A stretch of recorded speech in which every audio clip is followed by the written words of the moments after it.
everyone, it's me, Jay, your DM. I use he, him. I'm Jerika. I use she, her. I'm Haley, and I also use she, her. I'm Air. I use he, him. I'm Mazz. I use they, them, and I was trying to think of something funny to say in this bit, and It's important for me to know that for some reason when I said my name and my pronouns that I saluted my computer screen. Oh.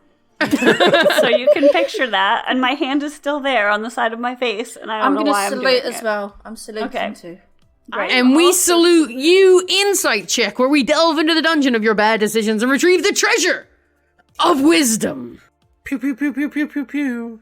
So over the past 2 weeks, you might have heard us play our first game of Oh, that's true. Ryuutama, which means Oh, dragon well, that's egg cute. in Japanese. I didn't realize that adorable. before this moment in time. Oh yeah, the Japanese is sprinkled like Salt Bay all Salt over Bae. this volume. I'm now So doing this the is going to Salt be Bae an thing. edition of our pod within a pod, which we call System Agnostic, where we go over a new roleplay style system and talk about how we felt about it, break down sort of how it went, what we liked, what we didn't, what was interesting, what we'd like to try again, maybe in a different way. Just kind of, it's like a decompression after playing a new system and a way for us to sort of process our first impression of that system. First impression, real cute. It is very cute. Extremely cute. I loved it. How'd you feel? What's your first impression, Mazz? It was good fun. Because what we all did, just so everybody knows, is we didn't record, but we all got together to build our characters. And Oh, yeah. that was really helpful for me because I was lazy and didn't read any of the book. I don't think it's lazy. Yeah, like we read, so you didn't have to. We saved you time. But it was very useful for us to do that as a group. And then we had a lot of fun because part of building the character is having some gold to spend Yes. on all your equipment. And the modifiers to the equipment were really fun. You can make something cute, but it costs twice as much. Or, to make it cheaper, you can make it gross or stinky. And we just all ended up being stinky. Loads of Great. stinky Just stuff. smelly Yeah, cats. almost, because Stinky had a 0.7 modifier, so it was a great modifier to super reduce the cost, but mechanically it didn't really offer any sort of disadvantage to be stinky. It was just sort of the social implication of being a stinky Which we cat. decided we didn't care about. We just were smelly cats. Right. Yeah, absolutely. I don't think that the listeners at home really missed anything by not listening to that character creation bit. It was very long and drawn out and casual, but it was fun to do. I will say that probably the character creation was the most fun part of that game. Just because it's really cute to go through all the little classes and to go through all your items and to figure out how to spend 1,000 gold in ways that get you everything you need, but at the same time also like fit within your budget. So sometimes you have to take stinky stuff and like Sometimes you end up not wearing clothes. yeah, for sure. By default, you're not. Yeah. I would disagree. My favorite part was a different part. Okay. But we'll I get mean, there. the best part of character creation, I'm sure you all will agree, was me going, oh, I don't know, I don't care, what do we need the most? A healer. That's how I ended up with my first D&D character. You need that in every party, though, the person who fills in that missing The compositional missing piece. spot. So, and you ended up with all the important roles. You ended up with leader, you ended up with healer, you ended up with true. magic caster. Like, Yeah, like, so you, missing compositional spot is my middle name. that must be a lot to fill out on forms. Yeah, I really hate typing I it in. played bass in Missing Compositional Spot in college. Yeah, my parents were big fans. That's how they got the yeah, idea. of course. Oh, of course. okay. So you were a product of that fan group.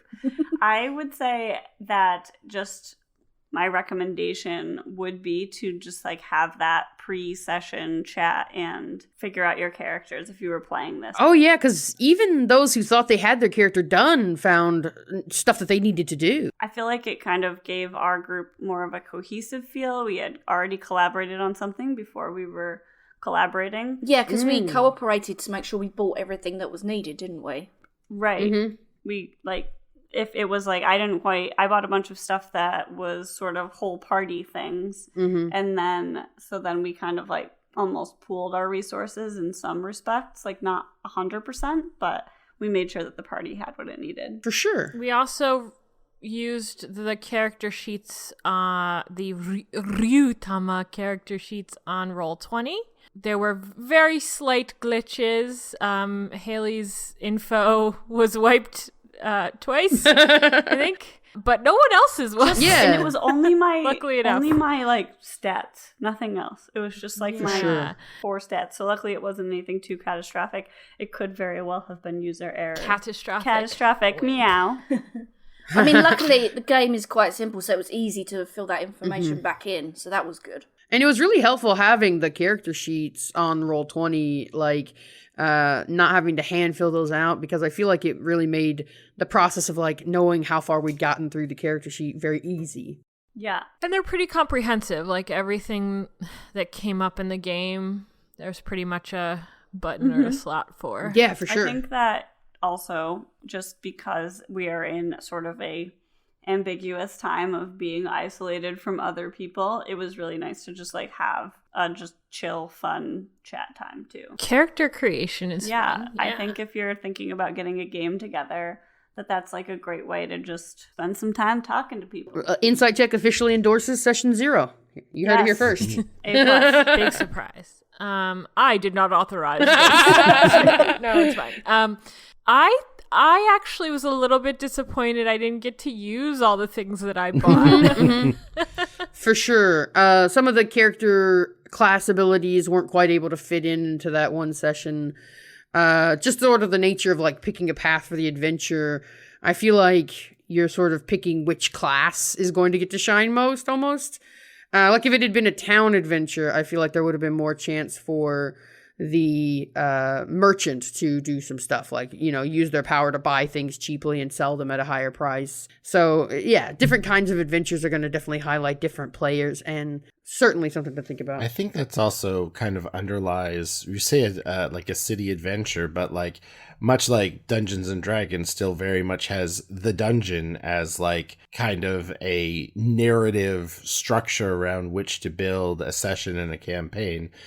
This game is very much based on journeying, on traveling. And that is kind of the structure around which the narrative crux kind of goes. So I wonder how you would do a city game in something like Ryuutama. Sure. Anywho. No, I think that's a valid consideration, because I feel like a lot of the important skill checks are built around that sort of journey aspect.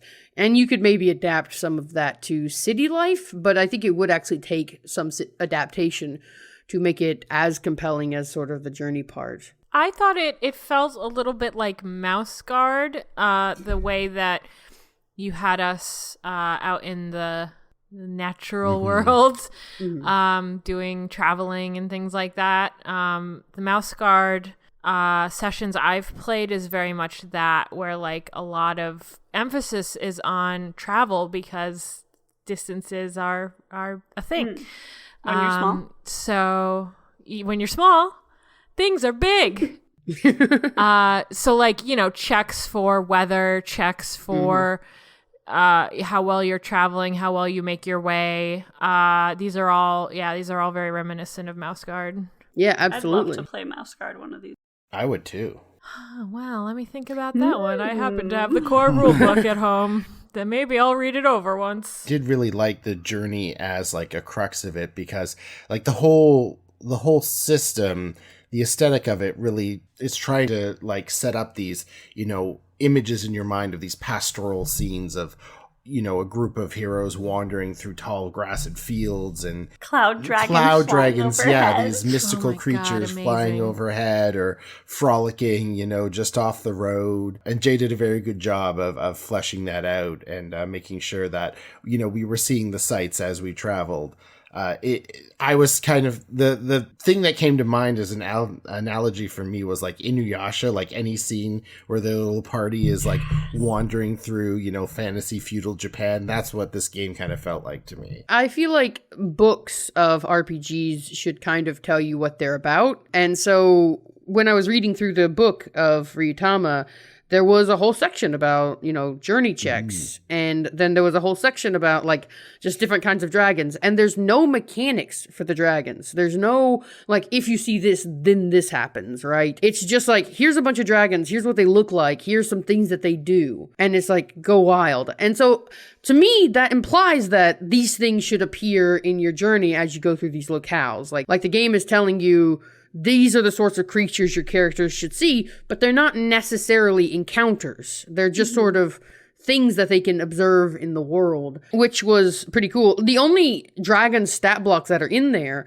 are the Nora Ryujin, which are the bad dragons that have been forced out of their home. The seasonal dragons have no stat blocks anywhere because you aren't intended to fight them. They're basically all powerful, godlike creatures. Yeah. I think the implication is that you can't really fight them, although obviously people do harm these dragons because they force them out of their natural environment, but it seems more like the process of building cities in their domains is like harmful to them. I thought that the introduction of you see these different dragons, it just kind of helped with that layer of storytelling that I actually feel like you might miss in D&D when you're just going from like encounter to encounter.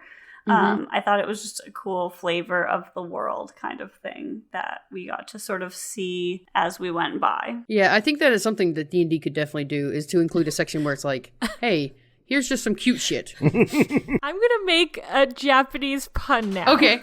I'm going to look forward to not getting Ryuutama, which is a portmanteau of Ryu, which means dragon, and umami, which is like dragon flavor. Meat flavor. So yeah, this is like the flavor that the dragons impart to the game. Yeah, it had that strong Ryuumami for sure. The Ryuumami. I'm not even mad because when you do portmanteau in a language you're not that's not your first language, I'm just like, that's up there. Yeah. Yeah. That's good. I'm pretty impressed. I don't know if portmanteaus even work in Japanese. Oh, they definitely do those in anime a lot. They do sometimes when you're talking about certain writing styles, but like if I were to take the kanji for dragon and the kanji for umami, that would be tough. But anyway. Yeah, for sure. Would you have to do it in like katakana or something? Yeah, exactly. Yeah. Who knows? We're not native speakers of Japanese. I took it for 5 years though. Oh, wow. That's impressive. Holy cow. Snap, snap, snap. Snap, snap, yeah. Make a Z-shaped snap. I want to tell you about my favorite part of the game. Yes. Nice. I was going to ask, can we talk about favorite parts? Yes. Great. My favorite part of the game was when my second favorite part of the game was when we got asked questions about the world. I really liked That's that. my favorite part. And my actual favorite part of the game is when those things came up in the game from Jay's side. When that tree unraveled, I was losing my mind. I was so happy. Because I could just see it in my mind, and that's not something I'd ever seen in my mind before. It felt like it should come up. Imagining a world that's like a litter box. It was really funny. I forgot that it was a litter box for like 1 minute there. Yeah, I really enjoyed that there was you like as a DM, you were still able to sort of plan and prepare for what the session would be and what you wanted us to accomplish, but there was still room for us to like add some flavor and be involved in that process. And I think that just made it like, I feel like it kind of could help people buy in to the setting. There's a lot of like instruction in the book too to really do that. Like every town and even like in the combat, like you're allowed to like say the players are allowed to pick 5 things that are just there kind of on the battlefield to help them out, which is a neat thing. Like at every level of the game and any kind of space you could pluck out, it is supposed to be a collaborative process to create it. The poor horse. That was something I probably would have changed. So y'all listeners didn't see it, but there was a really sort of dark looking critter on our Roll20 screens, which was the Nora Ryu, and dang, it was messed up. Missing chunks and I will sort of probably just, like, put it on the Twitter just so Like they a can sword see. sticking out of its Yeah. snoot. Oh, you can Just see its little. You can see its scary. little heart beating. Yeah, and there was a sword sticking out of his back and its face, and it was moving. It was animated, Yeah. so it was even creepier. And so, like, when I saw that, I felt like it was time to get dark. It was like, time for the dead horse to come on out. But I think that, like, maybe if I had different, like, if it was a Yuikami Nora Ryu, like, I would probably have I wish Yuikami would make some dragon tokens. done something differently. Yeah. Yuikami makes some dragon tokens. We love you. But also take care of yourself, you know. I want to come Yeah, for sure. back to Obviously. that point too. Yeah. I don't want to be But, one of those you know, people. it'll get bought if you make it. For sure. I bought the rats. I'll buy anything. Oh, we should just briefly mention, since we're on Yuikami's case right now. Yuikami is an artist who does tokens for Roll20. We've talked about them many times. When we were making our characters for Ryuutama, it wasn't so you can be like a human or you can be a Koneko goblin, which is the cat people that we were. And going into it, we hadn't really like decided, we hadn't picked. And then we were all like, oh, let's just be cat people. And then Jay was like, I can finally use these cat tokens. And I thought maybe he had like 6. He had like 24? 15. Yeah. Oh yeah. There's probably about a lot of 8 them. different styles, and then each one has 3 or 4 different colorations. Yuikami's a genius. It was great. My cat was carrying some wheat because I was a farmer. And it was My cat had a little vest on and eventually a hat. Mazz's cat had little patchy pants, which is cute. Had a whole bunch of tools. Yeah, but I didn't buy any pants. So. So it's not canon. The pets were alive. It was a false representation. I also did not wear clothes, but my token had clothes. Just imagine my cat without pants on. Sure. Oh, like my cat in my house right now? I liked a lot of Ryuutama. I was actually reading it while I was on vacation. I came back, was like, Jay, I'm my character, I'm ready to go. I like that the classes are defined, like the classes in this game are what you might think of as like a background in D&D. It's like, what is your character's job and the skills they would have from that, rather than being like, how do they fight and do damage and deal with monsters, which a lot of kind of tabletop RPGs do. You do get to pick that, but the classes first and foremost are about like the jobs and skills that they have. So you have minstrels and merchants and artisans and healers and all this kind of thing. I like that first and foremost it wasn't kind of like fight. So the second choice is, do you want to be a fighter, a magician, or a skill monkey? Right. So it's the classes are basically just one little benefit each, and it's just attack type, technical type, or magic type. Magic type gives you magic and then a little bonus to MP. Attack type gives you a little boost to damage and a little bit more HP. Yeah. And then technical type basically lets you, it's almost like a crit more often. They let you concentrate more. But I find that was kind of difficult to really utilize. But it basically, when you concentrate in the game, instead of going up to +2, you could go up to +3, which is neat. It's a bunch of like very specific general purpose buffs across the board for that type. One of the things about like bards in a lot of games is that it's like, you know, music is magic sort of thing. It's not like, I tend to think of bards as like just being jacks of all trades. So like, yeah, I've studied a little music or a little theater or a little whatever. I also study a little magic. I also know how to fence. So I like that you could have like a minstrel, which is the bard type in this character, who might be a fighter type or a technical type, or if you want to go the traditional magic route. But I like that they kind of separated a lot of those, you know, high fantasy world jobs from the kind of role you would have, you know, in the party when it comes to dealing with monsters and whatnot. At first was like maybe a little intimidating or a little confusing to me, but then once I understood it, it was actually like really straightforward and cool. Yeah, that was my favorite part. I guess it also kind of informs you where the focus of the game should be too. If your job is the main thing and then the combat stuff is actually just like one sentence that's tacked on at the end. It's like the game probably shouldn't be mainly a combat game. It should probably mainly be about like people of different skill sets going on a quest of some kind. Helping each other, yeah. Which is really what it was. Like, aside from the fighting the big evil dragon at the end, that is really what we did. The real treasure is the friends we made along Yep. the way. Aw. Speaking of Mazz, what was your favorite part? Hello. I also liked the group world building. Oh, good. Cool. The scratching post. When I was reading the rules, it had like 3 different ways to generate your town. And it was like, you can generate your town as you come across it. You can generate it at the beginning of the session, or you can generate it before the session, which is easier on the DM. And then in very like small font buried in the paragraph is like, also the DM can prepare it ahead of time if they want. It's like, obviously that's not what they want you to do. They tell you can do that because it's like, of course you can. But it's like, they have 3 different options listed out. None of those are just the DM makes it.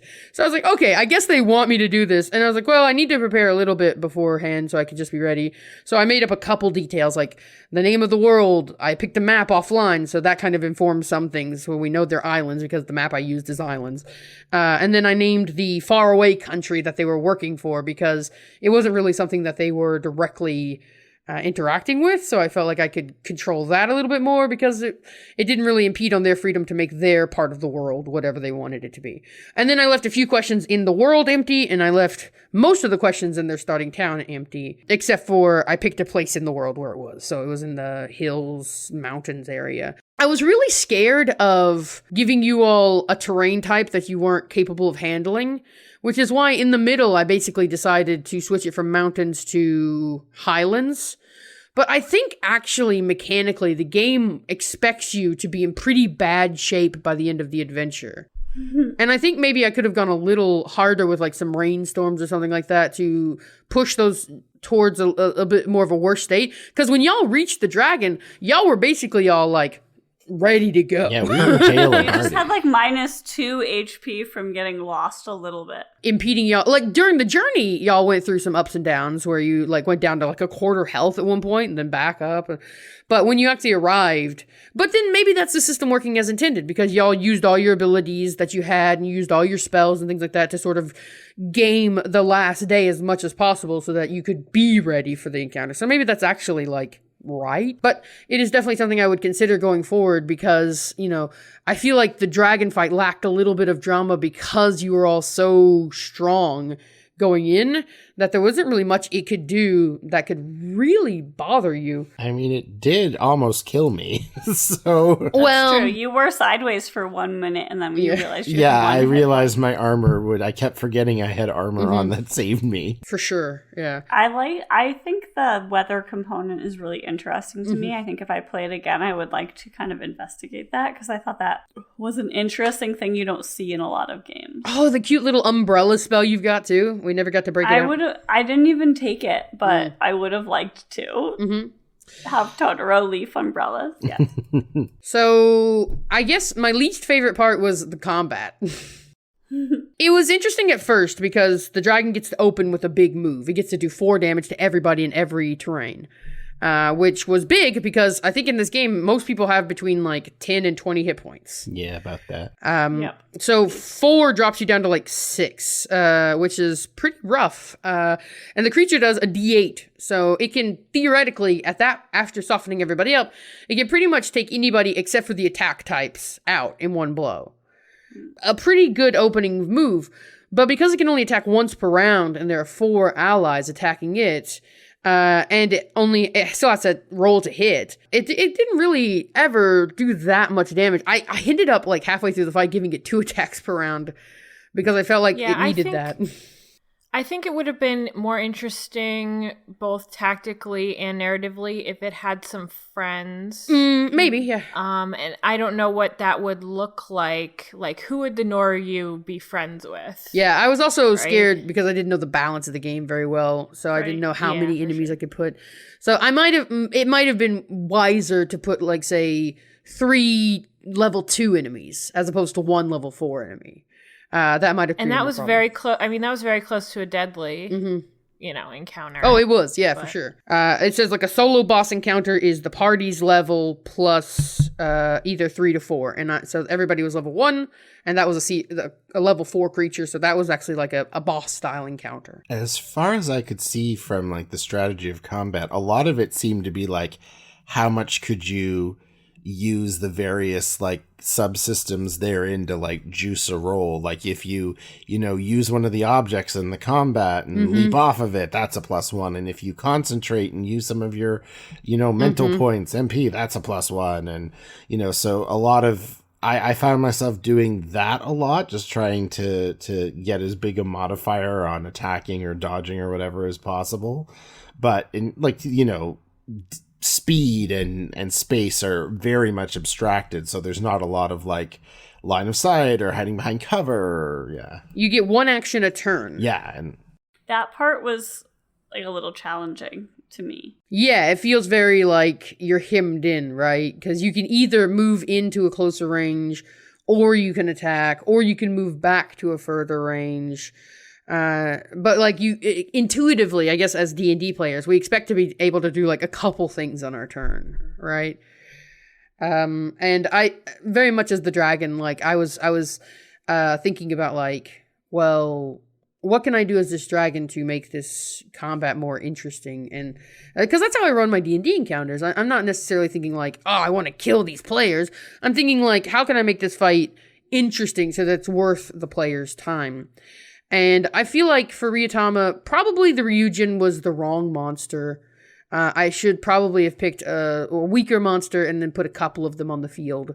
Would have been a little more interesting. I think something interesting that maybe you could have done, I mean, it's probably not in the rules, but it would have been interesting if the monster had used the items we placed on the playing field there.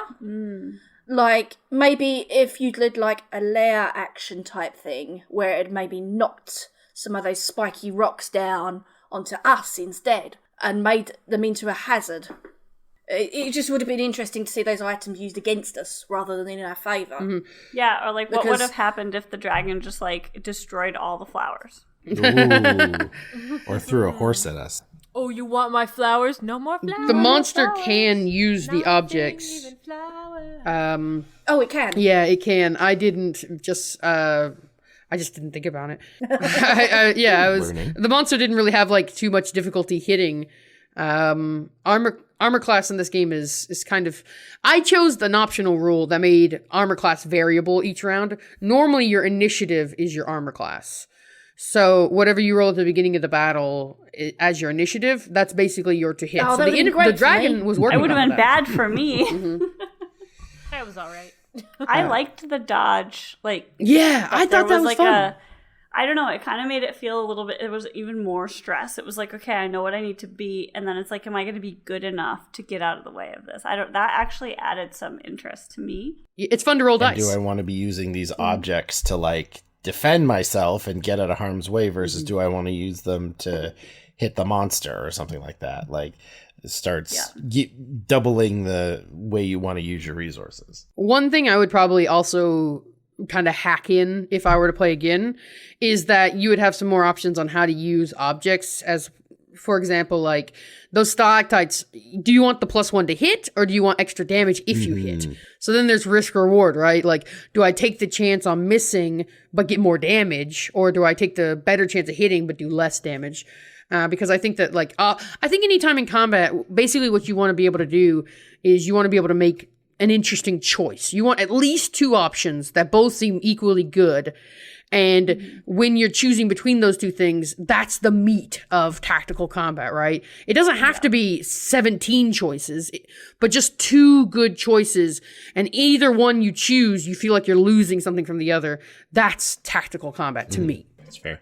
So I don't need a D&D complicated game. I just feel like a lot of the time I was just like, okay, I attack, and then it's your turn. That was Okay, totally I what I attack, did. I just and- kept slashing away the entire time. And it was fun to like think about how to use the objects, but eventually we hit a point where the objects were all gone. And it was like, It's like, okay, I guess I'll just yeah. swing There again. is, I think the Ryujin you picked, one of the options is it can also have double the number of objects in combat, which might be fun. Yeah, that might be good. Especially if you're going against a boss style encounter like that with 40 hit points and 3 damage reduction.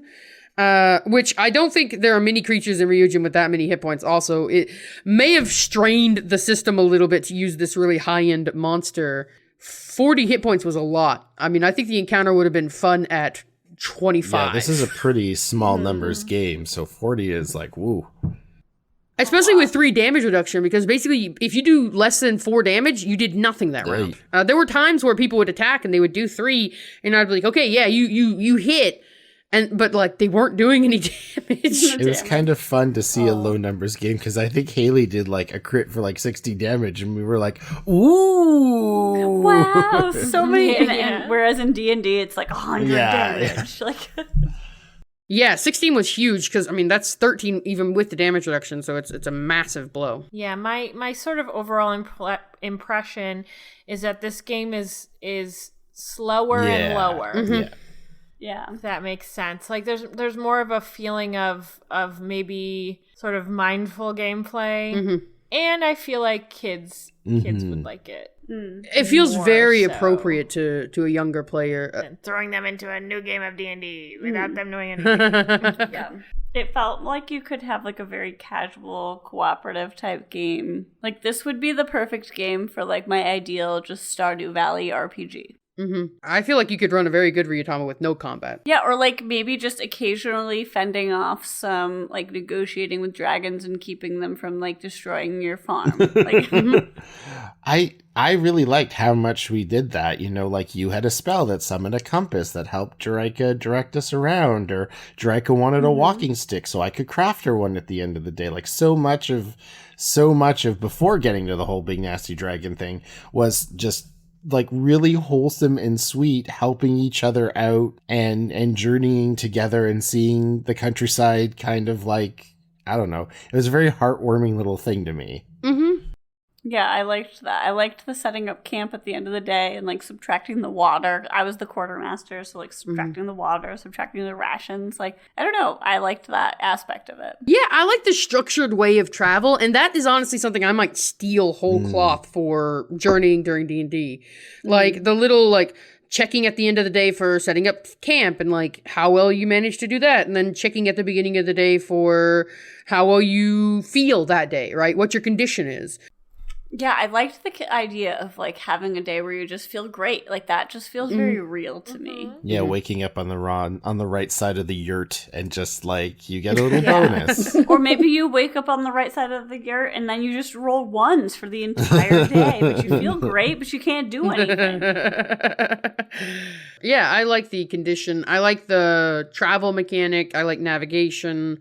All of that felt good. It did feel like it could get maybe a little repetitive, but I think what made it not be repetitive is the fact that you knew these chicks were coming and you have specific abilities to account for them. So like you could always be doing something that might give you a boost in your next check. So like summoning the compass or summoning doing the camp spell, the right? other thing that was really good, which the book suggested and you leaned into well, is like whenever one of us, you know, if we passed the check, it was like, okay, we'll move on.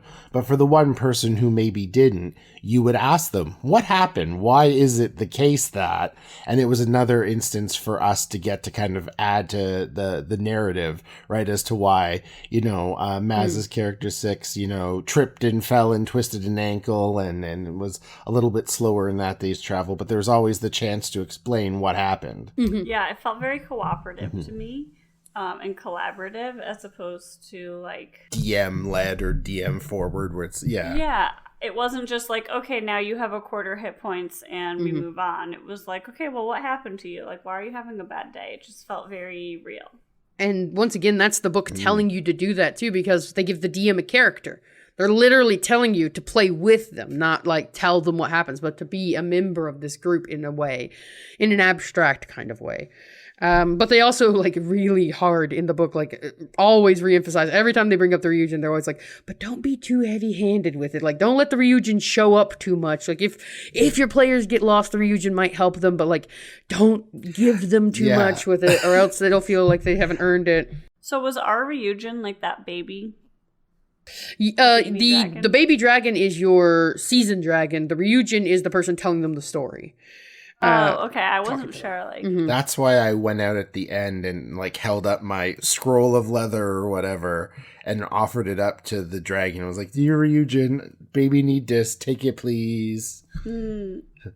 Story, Right. please." Which took me by surprise, but it was a great thing that you brought to the table because you had read the book and you did kind of And I understand how got it worked. the journal keeper role. one. The fiction, I think, is that seasonal dragons need stories to grow up. And after you play 12 sessions, a seasonal dragon will actually become an adult dragon and fly away. And you'll actually get a new seasonal dragon that you have to raise. And the old one, Cute. yeah, the old dragon can just show up randomly and like give you blessings or curses just completely randomly.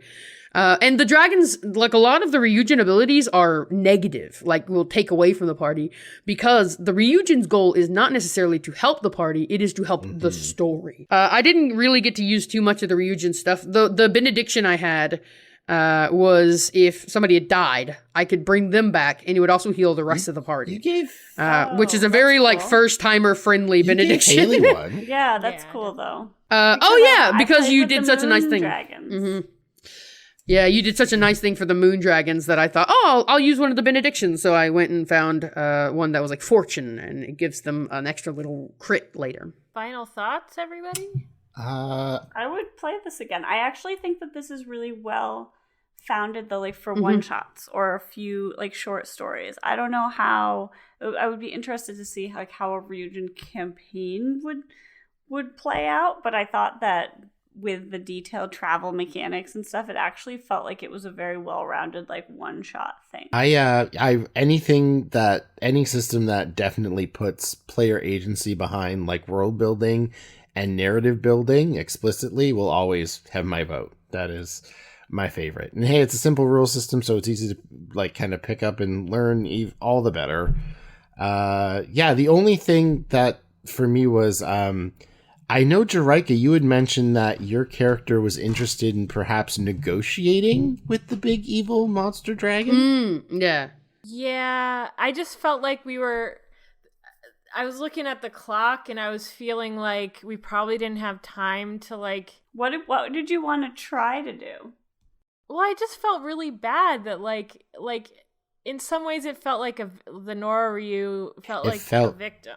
True, yeah. Definitely did. It didn't feel great to have defeated it because at the end you were like, you did it, and we were like, felt very Mononoke to me. Like, this is a creature who's been displaced by, society. Yeah, other agents. So I get it. Yeah. That was the one thing I was looking through like the character sheet. I'm like, I don't know if there's a way to really negotiate per se. I didn't know if like we could ask the Phoenix to like weep on the Nora Ryu and like make it better. I don't know. It's fine. Things we'll have to look into the next time we play Ryuutama. yeah, but it was a lot of fun. I think maybe I would try this on my family, which is normally a mark of a decent game. Yeah, that is a good. If I'm prepared to try and teach some of them these sorts of things. So I think it's a nice sort of casual, laid-back thing that you could do with your family, that you could get all ages involved in. I think one of the things I noticed when I was just skimming through the rules too was there was like picnic rules that simplified everything even more. So I feel like it just really would lend itself really well to that kind of thing. Yeah, because I mean, I like the PBTA systems, but they can be a bit complicated because you have all the move sets. Whereas this is just like, use this dice, done.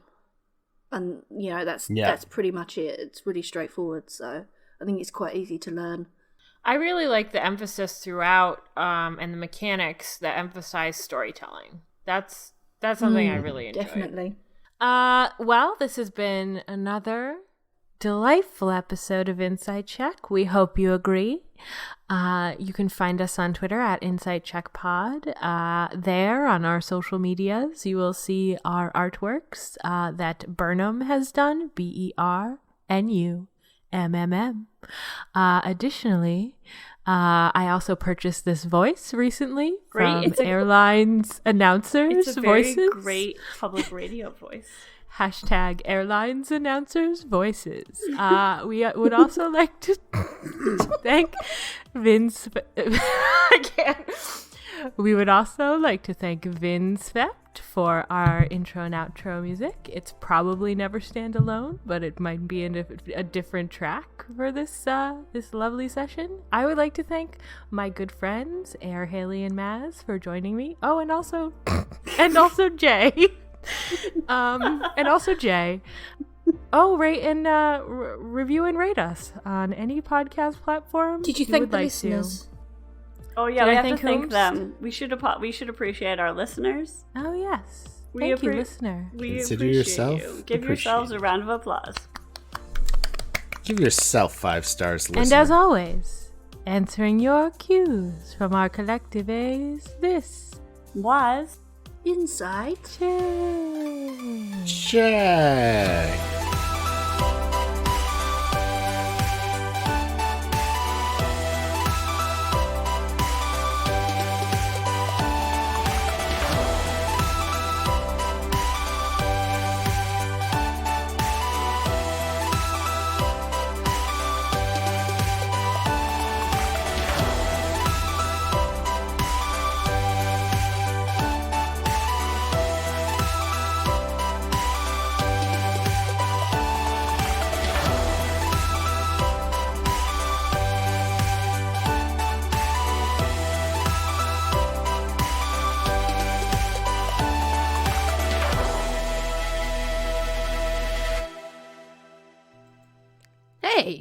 Hey, wait a minute. What about me?